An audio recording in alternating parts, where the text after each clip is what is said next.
Matthew 14:14 talks about Jesus and his compassion that he had on a crowd that he met when he sailed across the lake. He healed all the sick, for he had compassion on them. Matthew 20:34 also talks about people that he came up to, and he had compassion on them, for they were blind, and he healed their eyes, and their sight came back to them. Also, compassion that he portrayed was in the day he died on the cross, where he said, "Forgive them, for they know not what they do."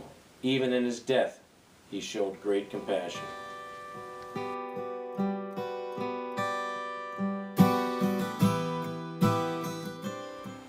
The Gospel of Matthew tells us that the Son of Man did not come to be served, but he came to serve others and to give himself his life for a ransom for many people.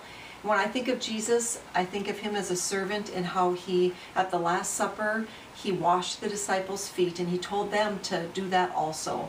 He was showing them an example.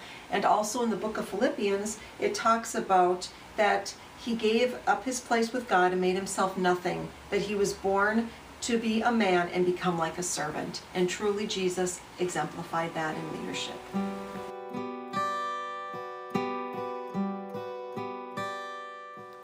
I appreciate Jesus' firm stance on truth and the fact that he was no respecter of persons. It didn't matter what your name was, what your background was, what your employment was, but that he received everyone unto himself. Didn't matter if you were a fisherman, didn't matter if you were a tax collector, didn't matter if you're rich and a ruler.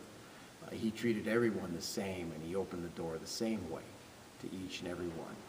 And I appreciate that about my Lord and Savior, Jesus Christ.